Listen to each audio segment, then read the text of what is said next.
Olá pessoal de Fundamentos e Arquitetura de Computadores, aqui é o professor André Noel, tudo bem com vocês?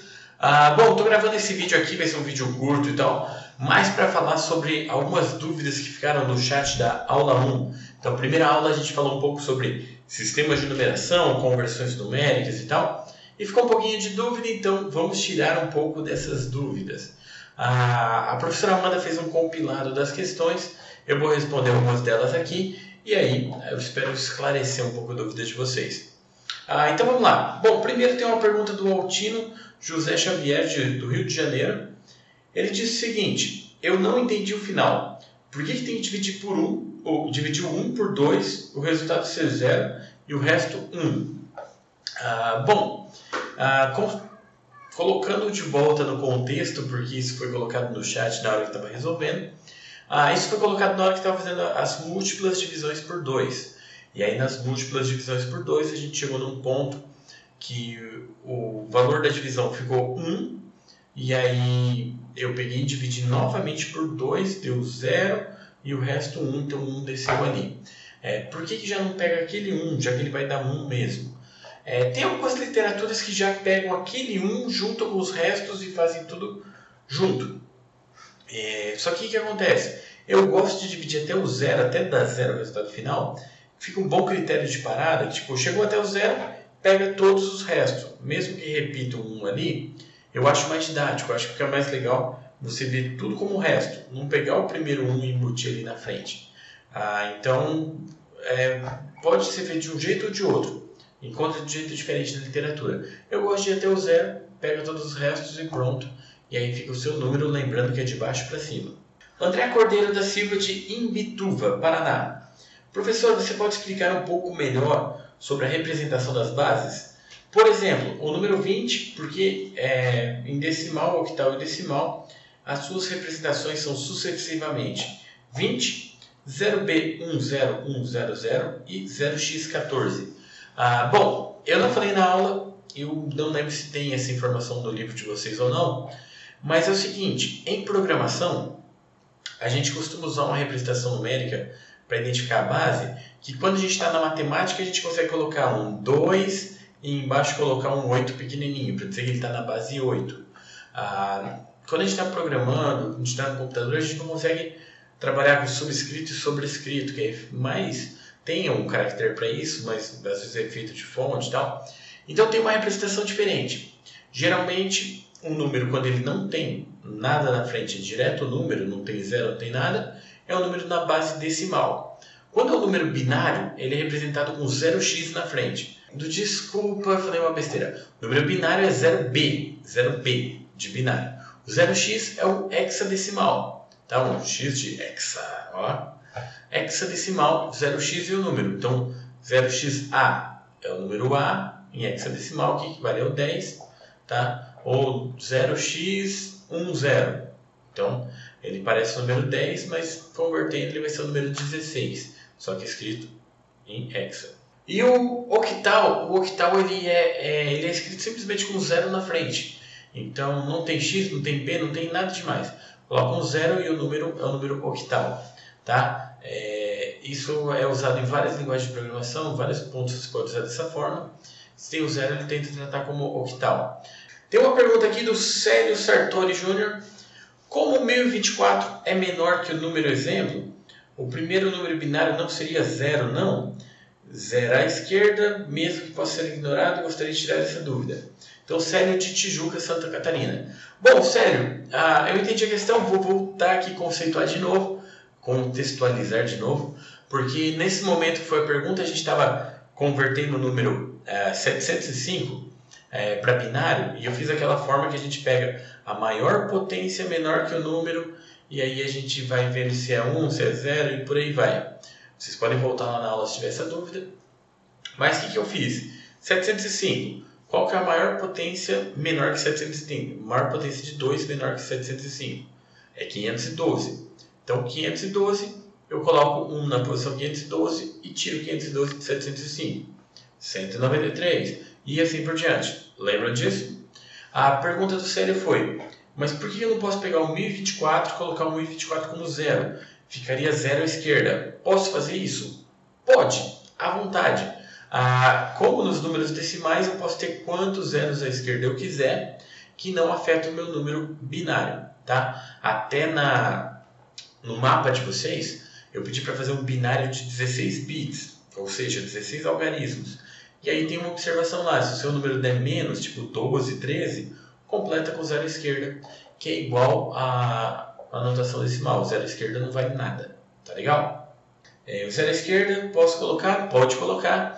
Por que eu não falo para colocar? Porque se eu for começar com números maiores que 705, por exemplo, em qual que eu vou começar? Eu não tenho muito critério, eu gosto de pegar isso, pego o menor, a maior potência que é menor do que 705, então já é um bom começo ali para a gente testar o nosso número. Pergunta de Daniel do Nascimento Dias, de São Paulo. A conversão é sempre feita da direita para a esquerda? Eu acredito que esse momento que foi feita a pergunta foi a conversão do binário para decimal, que eu pego lá da última casa e faço valendo 1, a outra vale 2 e tal. Nesse caso não faz diferença começar da esquerda para a direita ou da direita para a esquerda, desde que você acerte a posição ali e o valor de cada posição. Eu gosto de fazer da direita para a esquerda porque eu começo lá no final. 1, 2, 4, 8, 16. Senão eu teria que ver qual é a posição que está, e aí eu teria que fazer o contrário. 16, 8, 4, 2 e 1. A minha cabeça já costuma começar de trás para frente, eu acho mais prático. Pergunta do Edson Gian Siqueira, de Ponta Grossa. Como é feita a conversão de caracteres, tipo A, B, C e etc? Bom, eu falei para vocês que tudo é salvo em binário no computador. Então tudo é número. A gente acaba convertendo tudo para decimal, para utilizar e tal, porque a gente está mais acostumado. Mas como que é feita a conversão para caractere? A linguagem de programação que for criar o programa, então você vai ter o conceito de variável. A variável, ela significa que ela vai guardar uma posição na memória com um determinado tipo de dado. De acordo com o tipo de dado que você colocou na variável, ele vai saber como que ele vai converter aquele binário de volta para a informação, ou a informação para binário. Por exemplo, se for um tipo numérico, um tipo inteiro, ele vai pegar aquele número binário e converter para inteiro da forma que a gente faz a conversão de binário para decimal. E aí ele vai te dar um número inteiro. Se for um número de ponto flutuante, que é um número decimal, digamos assim, o número de ponto flutuante ele salva duas partes, uma parte para a mantissa e uma parte para o expoente. Então essas duas partes são convertidas para binário. Na hora de pegar de volta ele faz a mesma coisa, pega as duas partes, converte para binário, faz o cálculo e te mostra o número de ponto flutuante. Já o caractere, ele também é um número binário, mas ele é salvo de acordo com uma tabela de caracteres. E essa tabela, a famosa tabela ASCII, que evoluiu depois para o Unicode, que é uma tabela de caracteres que cada posição tem um valor numérico e representa um caractere diferente, certo? No livro de vocês, tcharam, na página 56 e 57, página 56 e 57, fala um pouco sobre isso e aqui tem uma tabela ASCII com as posições de cada caractere e o valor equivalente a eles. Então você pode dar uma olhada lá. O Unicode ele cabe muito mais caractere do que a tabela ASCII, mas as posições, ele aproveita as posições da tabela ASCII e coloca mais 300.000 caracteres. Muito caractere. Legal? Na aula conceitual eu falei um pouquinho disso também, vocês podem dar uma olhada lá. Mas é isso, basicamente é uma conversão baseada em uma tabela, para saber qual que é a posição que equivale a cada caractere. João Paulo Reis, de Itabira, Minas Gerais. Na arquitetura usa-se muito hexa para representação numérica de cores. Será abordado nessa matéria? Não, não será abordado nessa matéria, mas é bem simples o conceito. O pessoal de sistemas para internet vai trabalhar mais com a questão de criação de páginas, front-end e tal. Lá dá para dar uma olhada um pouco melhor nas cores, que também usa bastante a notação hexadecimal em programação web. Mas a ideia é a seguinte, todas as cores que a gente usa, elas têm um padrão de cores. E o padrão de cor que a gente usa no monitor, por exemplo, é o padrão RGB, que é o vermelho, verde e azul. RGB é a sigla em inglês, Red, Green, Blue.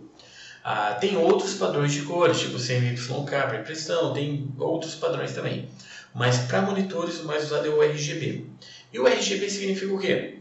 Qual que é a quantidade de verde, de vermelho, verde e azul de uma cor. Então, todas as cores conseguem ser representadas nessa combinação. Você aprendeu na escola que as cores primárias são vermelho, amarelo e azul. Mas isso é um padrão quando a gente está usando lápis de cor, tinta e tal. Quando a gente está falando em cores que vêm da luz, igual ao monitor e coisas assim, a gente tem as 3 cores primárias são vermelho, verde e azul. E a combinação delas gera todas as outras. Então, cada uma das cores tem valores de 0 até 255 que você pode aumentar ou diminuir a quantidade de uma cor. Se você colocar no máximo todas, vira cor branca, que seria as 3 como 255. Se você tirar o valor de todas, fica preto, que seria sem cor, certo? Então, seria tudo 0, seria o preto. E nessa faixa a gente consegue variar as cores.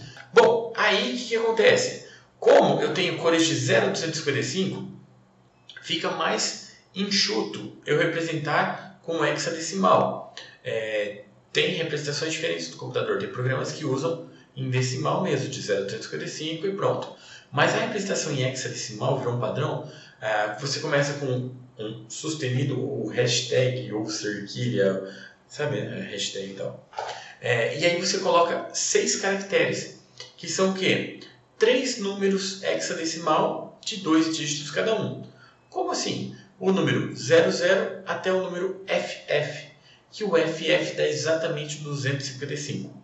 Então você tem sustenido 6 algarismos, que na verdade são 3 números em hexadecimal de 00 até FF. E aí você está representando o valor de cada cor. Então aqui, se o editor colaborar, a gente coloca aqui um pouquinho de cores para vocês e o valor hexadecimal delas, só para a gente ter uma noção. Você vai variando vermelho, verde e azul e você tem essas cores diferentes. Legal, é só você quebrar em 3 e ver qual que é o valor de cada cor para você saber qual que tem mais, qual que tem menos, e essa combinação gera o tom específico.